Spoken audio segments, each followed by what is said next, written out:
This is the Solid Signal podcast for July 9th, 2018. I hope everybody's back at work and you had a great week. You know, it's always kind of weird when everybody has Wednesday off because some people take before, some people take after, and it's one of those weeks every year that nobody gets anything done. So we're back on topic this week, and, well, almost on topic. I tend to get into these flights of fancy, and I really promise that I will get back to doing tutorial content in the podcast in the coming weeks. But when I have these kind of ideas, sometimes they make more sense to talk about than they do to write about, and that's how they become podcasts instead of articles over at the Solid Signal blog.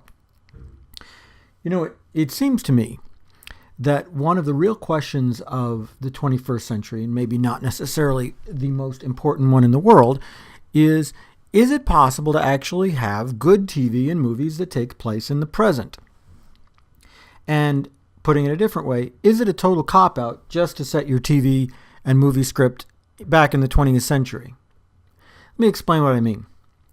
I tend to think that when we look back on the history of mankind, assuming that we have the luxury of doing that we're going to see that the period of 2007 to 2010 was one of the most important times in human history. Why do I say that? Because folks went from basically not having smartphones to basically having smartphones. Oh, sure, you could say that the internet was at home and that the internet was this awesome thing that you could start doing in about 1995 and it would just get better and better.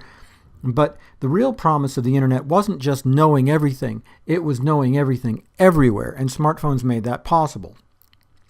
You can argue, okay, which was the first smartphone, which was the first one with a data plan or whatever. That's not what I'm really about. The point is that the smartphone itself has enabled us to think in whole new ways, to move in whole new ways, to just have this real-time access to information, which has made things possible that were never possible before. And in the last decade, it's amazing just how routine it's become. But let's tie that back to televised and movie entertainment.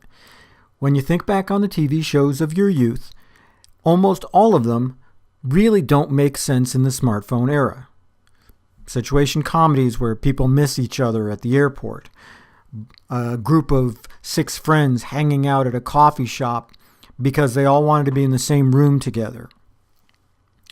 These kind of capers happening because people just weren't communicating. They were missing each other. These are just not the kind of things that could happen if you have smartphones.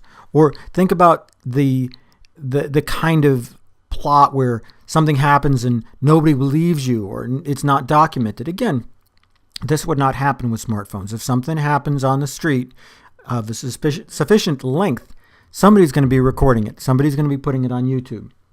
It's practically impossible to miss somebody at the airport because you can be in constant text communication. As a matter of fact, a lot of people start texting around the time that the plane starts coming in for a landing. That's maybe not legal, but not the point. And 6 people sitting in a coffee shop, as quaint as that sounds, as much as maybe it was good television then, that's just not how things happen today. There's so much more out there. So is it a cop-out to set your movie or TV show in the 1980s or 90s? It seems like that's the trend now. I recently watched it on HBO Go, and they moved it so it now takes place in 1988 instead of 1958. But even so, it, Stranger Things, several other television shows and movies take place in the 1980s and 90s because back then those rules for drama and comedy still applied.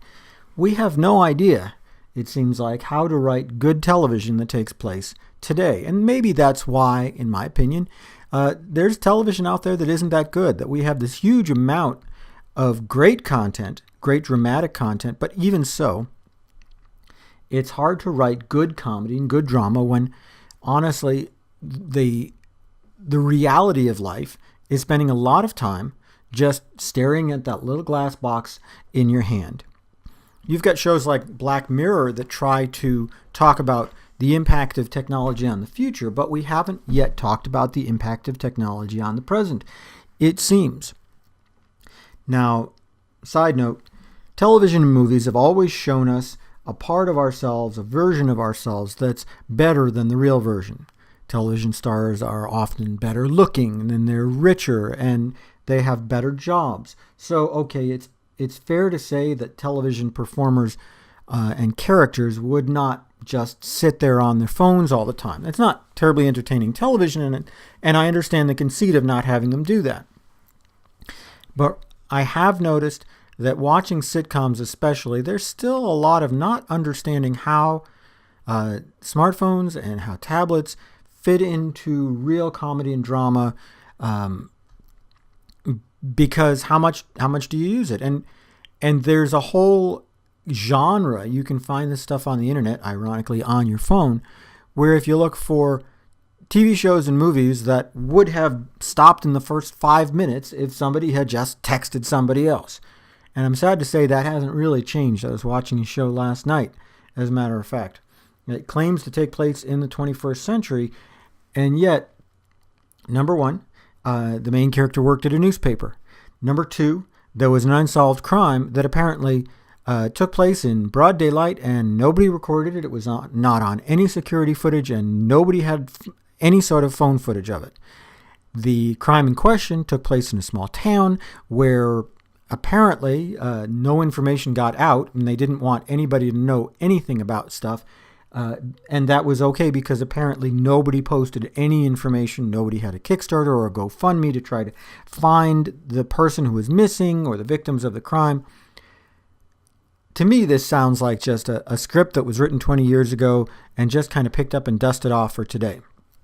That's kind of where we still are, and I'm saddened about that. I think it's probably going to take about another 5 to 10 years before we really integrate the technology of 2018 into the stories that we see. In the meantime, I guess we'll just have to try to laugh along as our favorite television characters do the stuff that we just wouldn't do because, frankly, we'd just Google it. That's about it for me for the podcast this week. I hope you have a great one, and I'll talk to you again next week.